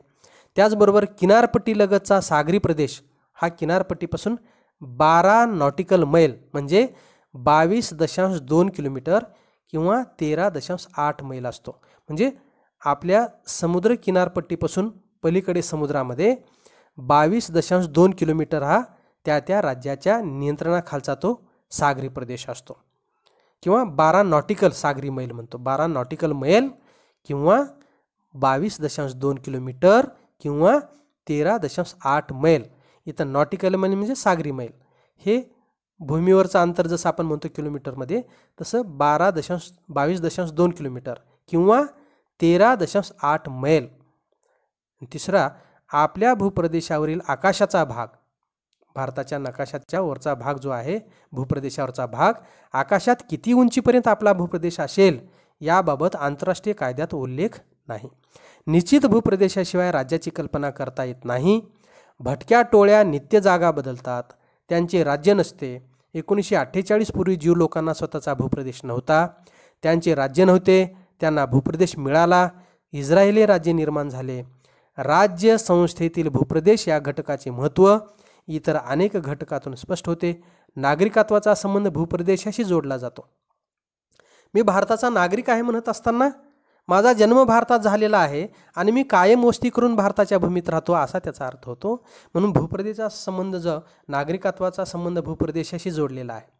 मी भारताचा नागरिक आहे कारण माझा व माझ्या वाडवडिलांचा जन्म या भूमीत झाला. राज्याची सरहद ही भूप्रदेशाची सरहद असते. राज्याची सरहद म्हणजे हवेतली रेषा नसते. राज्याची सरहद म्हणजे भूप्रदेशाची सरहद असते. तेवढ्या भूक्षेत्रातील समाजावर सरकारचे नियंत्रण असते. आंतरराष्ट्रीय संबंधात भूक्षेत्राला व सरहद्दींना महत्त्व असते. भूप्रदेशात सागरी सरहद आणि हवाई सरहद समाविष्ट होते. व्यक्तीच्या भावनेच्या दृष्टीने विचार केला तर भूप्रदेशाला महत्त्व आहे. व्यक्तीच्या मनात भूमीबद्दल प्रेम असते. त्या भूमीसाठी व्यक्ती त्याग करण्यास तयार होतात. त्याला देशभक्ती म्हटले जाते. त्याच्यानंतर चौथा मुद्दा आहे, लास्ट शेवटचा, लोकसंख्या किंवा पॉप्युलेशन. राज्यासाठी लोकसंख्या आवश्यक आहे. आपण प्रत्येक व्याख्या बघितलेली आहे. विशिष्ट लोकसमूह. राज्याच्या अस्तित्वासाठी लोक आवश्यक असतात. लोकांमध्ये कोणत्याही प्रकारची विविधता असू शकते. ती भाषिक, धार्मिक, सांस्कृतिक, वांशिक इत्यादी स्वरूपाची असू शकते. म्हणजे लोक राहणारे वेगवेगळ्या जाती धर्माचे वंशाचे असू शकतात. म्हणजेच एखाद्या राज्यात अनेक राष्ट्रांचा समावेश असू शकतो. बघा हे वाक्य, म्हणजे एखाद्या राज्यात अनेक राष्ट्रांचा समावेश असू शकतो. उदाहरणार्थ सोव्हिएत रशियात अनेक राष्ट्रीय लोकांचा समावेश आहे. उदाहरणार्थ Russian, Lithuanian, Latvian, Estonian, Ukrainian इत्यादी. तसेच युनायटेड किंगडममध्ये इंग्लंड, स्कॉटलंड, वेल्स आणि उत्तर आयर्लंड या राष्ट्रांचा समावेश होतो. म्हणजे वेगवेगळ्या भागातील व्यक्ती समुदायामध्ये एकात्मतेची भावना निर्माण होते, तरी ते एक राष्ट्र होतात. म्हणून एका राज्यात अनेक राष्ट्रांचा समावेश होतो. जसे की भारतामध्ये सुद्धा वेगवेगळ्या मुद्द्यावरून लोक एकत्र येतात आणि त्यांच्यामध्ये आपुलकीची, एकात्मतेची भावना निर्माण होत असते. म्हणून विशिष्ट भूप्रदेशावर अनेक राष्ट्रे असू शकतात. म्हणून एखाद्या राज्यात अनेक राष्ट्रांचा समावेश. जसं आपण रशियाचं उदाहरण दिलं, सोव्हिएत रशियामध्ये अशा अनेक राष्ट्रांच्या लोकांचा समावेश होता. जसे की Lithuanian, Latvian, Russian, Estonian, Ukrainian इत्यादी. तसेच युनायटेड किंगडम या राज्यामध्ये सुद्धा इंग्लंड, स्कॉटलंड, वेल्स आणि उत्तर आयर्लंड या राष्ट्रांचा समावेश होतो. म्हणून एखाद्या राज्यात अनेक राष्ट्रांचा समावेश असू शकतो. कारण तेवढ्या भागातल्या त्या भागातल्या लोकांमध्ये भावनिक एकात्मता निर्माण होत असते. वंशावरून, धर्मावरून, जातीवरून, भाषेवरून राज्य ही मानवनिर्मित संस्था आहे आणि लोकांशिवाय राज्याची कल्पना करता येत नाही. मात्र लोकसंख्या किती असावी याबाबत निश्चित असे नियम नाहीत. परंतु राज्याच्या प्रदेश आणि साधनसामग्री यांच्या प्रमाणात लोकसंख्या असावी. गुणवत्तेच्या बाबतीत पाहिजे तर सुदृढ, सुशिक्षित, शिस्तबद्ध, समर्पित, कष्टाळू आणि नागरी जाणीव असलेले कर्तव्यदक्ष असे लोक राज्यात असणे फायद्याचे असते. थोडक्यात असे म्हणता येईल की लोकसंख्या कितीही आणि कशीही असली तरी जेव्हा लोक आहेत तेव्हा त्याला राज्य म्हणता येते. मात्र लोक किती आणि कशी आहेत यावर त्या राज्याचा विकास अवलंबून असतो. राज्याच्या विकासासाठी लोकसंख्या पर्याप्त असली पाहिजे, ज्यामुळे कामगार व सैन्याला कमतरता निर्माण होणार नाही किंवा इतकी जास्त असता कामा नये की ज्यामुळे अन्नधान्य व नैसर्गिक साधनसामग्री कमी पडेल. म्हणून ऑप्टिमम पॉप्युलेशन पाहिजे. लोकसंख्या हा राज्याचा अनिवार्य घटक आहे. म्हणून लोकसंख्या किती असावी, कशी असावी याच्यापेक्षा लोकसंख्या असली पाहिजे. लोकसंख्या ही त्या भूप्रदेशातील साधनसामग्रीच्या प्रमाणात असली पाहिजे. लोकसंख्या जास्त असेल तरीही अनेक अडचणी आहेत. लोकसंख्या कमी असली तरी प्रश्न निर्माण होतात. म्हणून त्या राज्यातली लोकसंख्या कशी आहे त्याच्यावरून त्या राज्याचा विकास अवलंबून असतो. त्या राज्यातील लोकसंख्या जर सुदृढ असेल, सुशिक्षित असेल, शिस्तबद्ध, समर्पित, कष्टाळू आणि नागरी जाणीव असलेली असेल, कर्तव्यदक्ष असेल तर निश्चितच त्या राज्याच्या विकासाला ते हातभार लावत असते.